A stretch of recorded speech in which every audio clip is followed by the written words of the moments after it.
윤석열 대통령과 이재명 민주당 대표의 영수회담 드디어 확정이 됐습니다. 다음 주 월요일 오후 2시에 용산 대통령실에서 차담회 형식으로 만나기로 한 겁니다. 이재명 대표의 노림수는 뭔지 짚어볼 대목들이 참 많습니다. 영상 먼저 보시고 집중적으로 토론하겠습니다.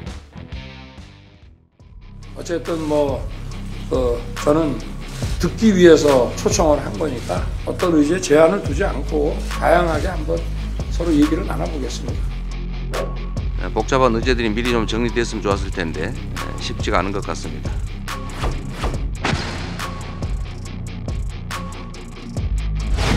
오는 29일 월요일 오후 2시 대통령실에서 차담 회동을 진행하기로 합의하였습니다. 회담이 계속 지연되는 것보다는 만나서 논의하는 게 좋겠다라고 하는 이재명 대표의 결단이 있었고,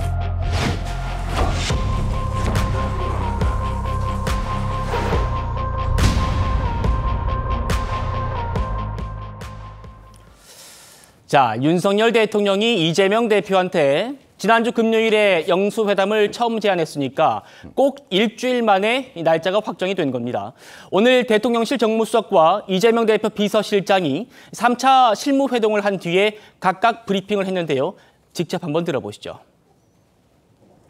양측은 이재명 대표로부터 많은 이야기를 듣고 싶다는 윤석열 대통령의 뜻과 의제 합의 여부와 상관없이 신속히 만나겠다는 이재명 당대표의 뜻에 따라 오는 29일 월요일 오후 2시 대통령실에서 차담 회동을 진행하기로 합의하였습니다.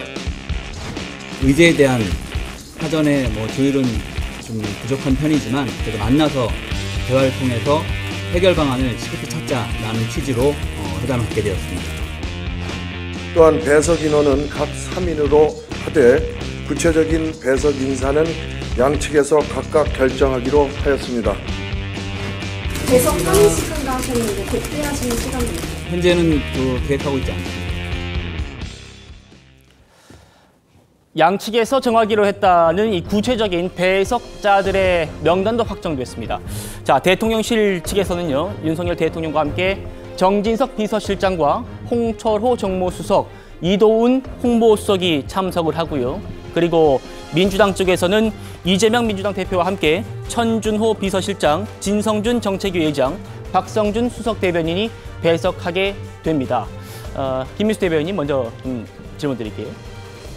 이 영수회담의 형식, 그러니까 독대를 할지 비서실장까지 한 2대2로 할지 아니면 3대3으로 할지 이렇게 전망이 많았었는데 4대4로 됐습니다. 네. 어떻게 좀 평가하십니까? 먼저 여기 차담 형태로 의제 제한 없이 4대4 형태가 되었는데요. 예. 먼저 어제와 오늘 지금 민주당과 이재명 당대표의 입장이 확연히 바뀐 것을 볼 수 있습니다. 어제만 해도 이제 각종 민감한 사안들을 모두 의제를 다 테이블에 올리겠다라고 했는데 이제 오늘은 어떠한 의제 특정하지 않고 그리고 대통령과 일단 만나서 이야기를 나누겠다라는 형태로 바뀌었다라고 볼 수 있겠고요.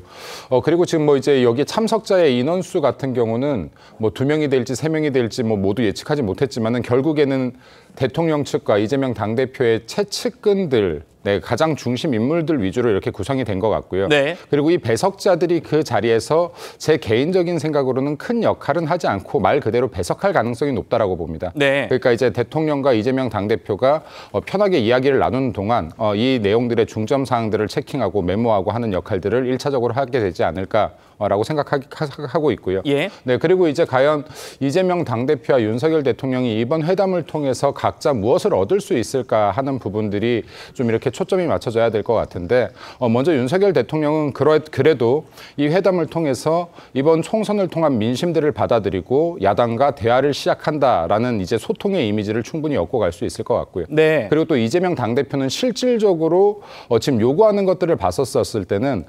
실제적으로 얻을 것은 많지는 않아 보이나 지금 이재명 당대표 입장에서 분명한 부담이 있습니다. 너무 거대 의석수를 가졌기 때문에 네. 이 역시도 민생을 해결하지 못하는 불통의 이미지로 볼 수 수 있기 때문에 차기 대권 주자로서의 이미지를 만들어가는 과정, 대통령과 대등한 선상에서 서 있다라는 그림을 보여줄 수 있는 것을 얻을 수 있을 것 같기도 하고요. 또 사법 리스크 때문에 지금 뭐 법원을 계속 왔다 갔다 하고 있는 중인데 이러한 사법 리스크를 품어낸다라는 이미지도 좀 얻을 수 있을 것 같아요. 네, 그래서 지금 우선적으로는 각자 이미지에서 플러스 얻고자 하는 것들이 있을 텐데 이를 좀 넘어서 실체적으로 국민과 민생들의 도움이 되는 의제들이 좀 다루어지기를 개인적으로는 바랍니다. 알겠습니다. 네. 저희가 좀 준비한 원고가 많기 때문에 순서대로 하나하나씩 좀 짚어보죠. 지금 김 대변인께서 총평을 주셨는데 중요한 포인트들 많이 말씀 주셨습니다. 차재현 교수님, 네.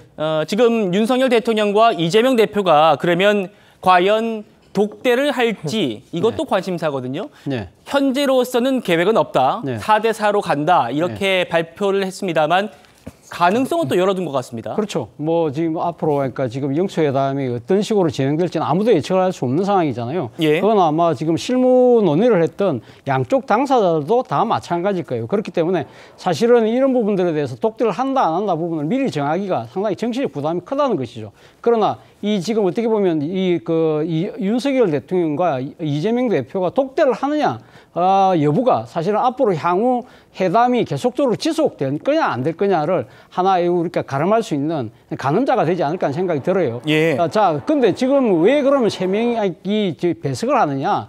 제가 생각했을 때는 윤 대통령과 이재명 대표 간에는 아직까지 신뢰라는 그 부분이 구축되어 있지 않은 상황이잖아요. 그렇죠. 뭔가 서로 좀 껄끄러운 상황이면 분명하거든요. 자, 네. 예를 들면 지금 이재명 대표는 총선 민심을 가감 없이 전하겠다고 했는데 그 가감 없이 전하는 것 중에 하나는 김건희 여사와 관련된 특검법도 가능할 수 있는 부분인데 이 지금 이재명 대표가 그 부분을 불쑥 제기하기가 쉽지 않을 거라는 거죠. 예. 그렇다고 한다면 배석자들이 총선 민심에서 나타난 부분이 김건희 여사와 둘러싼 여러 가지 이 문제점들에 대해서는 대통령께서 어떤 식으로든 결자 해지 차원에서 뭔가를 해야 된다고 이야기를 꺼낼 수가 있잖아요. 네. 그렇다고 한다면 그렇다고 해서 또 대통령이 또 그 부분에 대해서 얼굴을 붉히면서 직접 반박하기보다는 옆에 배석했던 참모들이 그런 이야기를 하고 그런 사이에서 양쪽이 어느 정도 접점이 찾아지면 그러면 이 부분에 대해서는 그러면 윤 대통령 내지는 이재명 대표가 우리가 둘이서 그러면 이야기 나오는 이야기니까 좀 우리가 속내를 털어놓고 배석자를 물리고 이야기를 합시다. 이런 식으로 되면 앞으로 향후